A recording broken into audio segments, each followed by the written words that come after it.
Shooting 2 videos in one day? Well, you know what they say? It's my birthday and I'll vid if I want to. At least it was when I'm filming this. Too bad.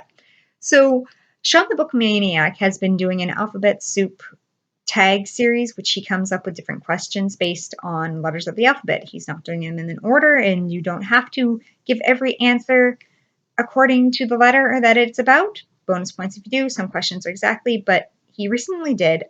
W is for writer, and I really love these prompts. I started this channel to do tags. I don't think I've done a tag yet. And so why not start with one that really caught me?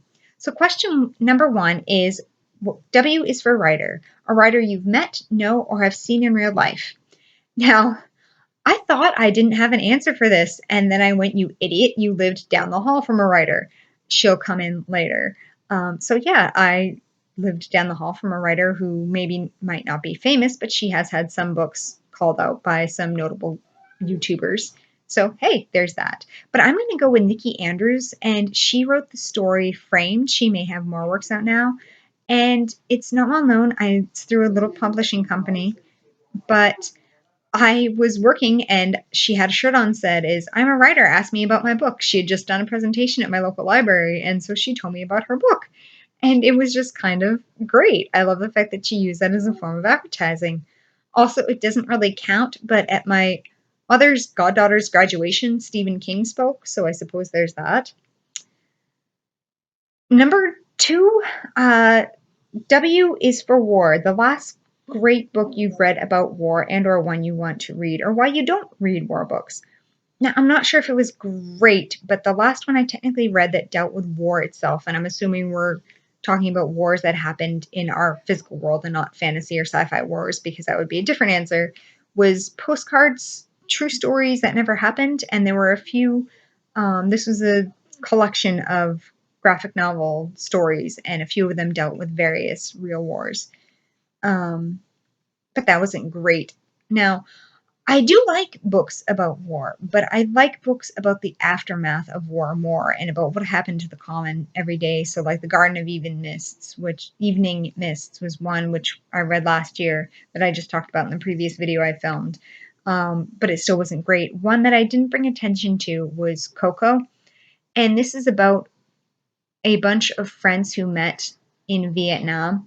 They're survivors. They were in the same unit together, and about the fallout of sort of their relationship and some stuff that happened that they weren't proud of. And that's such a taboo battle in modern history, or at least it always has been. And given that I think this was written back in the 80s, I thought it was really compelling. And so I really loved that. I also, one of my biggest surprises from last year, Ask Tell and Don't Ask Me Again, although only Ask Tell took place during the war, is about a non-combatant military medical officer in a war zone. I can't remember where she's posted over in the Middle East. Please forgive me. But it starts there, and there are scenes of combat, and seeing what happens there and the aftermath of was what made this such a great book. Like, I'm not really into the romance genre, because if I want romance, I want it as a subplot. And I went in thinking I was in a romance book, and I ended up into an actual, personal story, narrative, and war story. I mean, yes, it had some gratuitous scenes and stuff like that, but it really was about the conflict, which is what made me love it. And now we're moving on before I go too long. Now, W is for writer, a writer you recommend or want to read whose first and or last names start with W. Bonus points for both.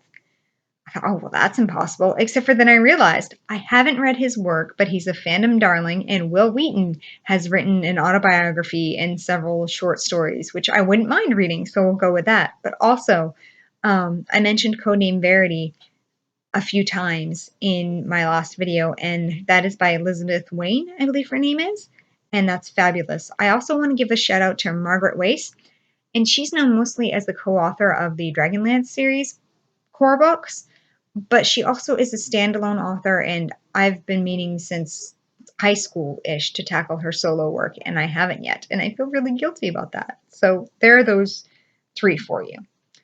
Number 4 is W is for Wait and See, and this is a book that you're not ready to try, and why. Okay, again, Elizabeth Wayne has several books within that series. She's done some Star Wars books, she's done some other books, and I'm just not ready to tackle them yet because I'm afraid I'm not going to love them as much. I know that's a stupid reason, but eh.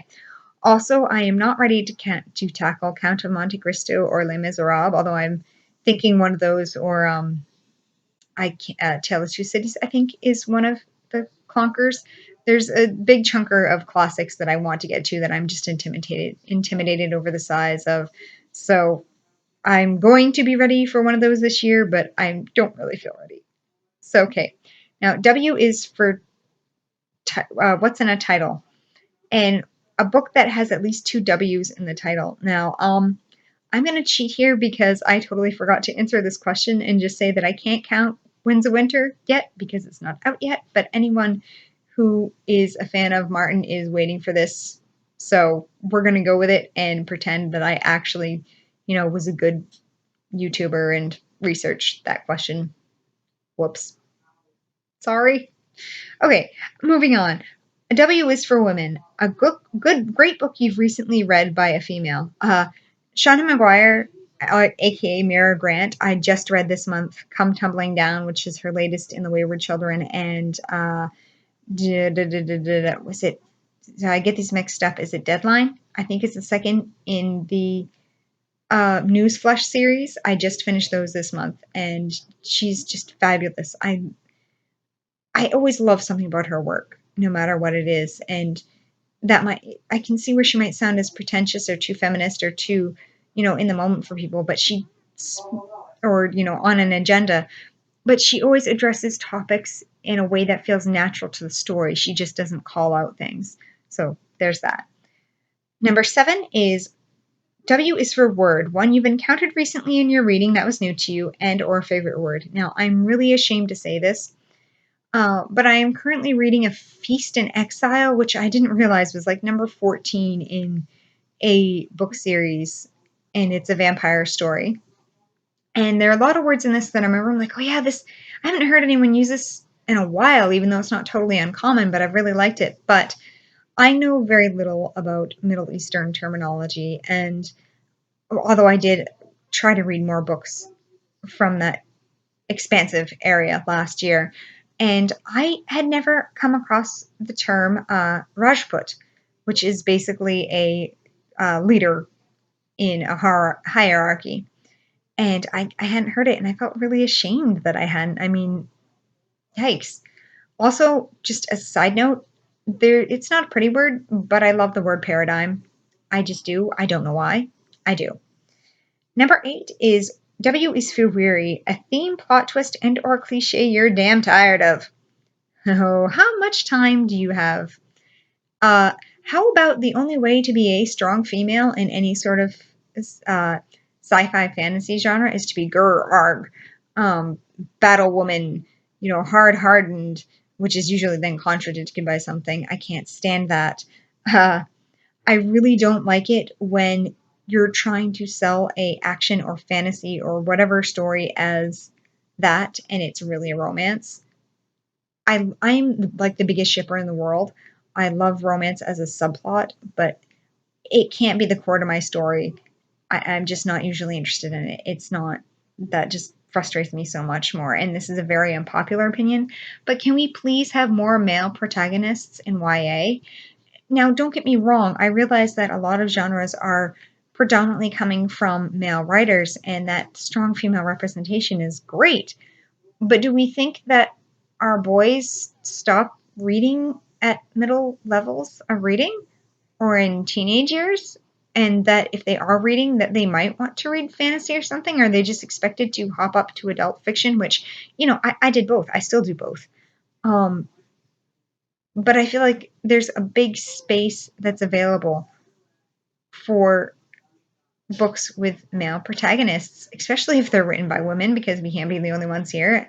And I just think that's a space that we need to fill, or, my problems with, the feminist movement, if you will, are a little realized because, equality is equality. It's not making one better than the other. And to be honest, like the Curse Worker series by Holly Black, no one talks about that, and I love that. And I love her main character in that series, and he's male. So, it's a very unpopular opinion. If you want to dislike me for this, I just think that we need a broader representation on all levels. What types of males, what types of females, what types of all in betweens that we needed to show. Okay, moving on.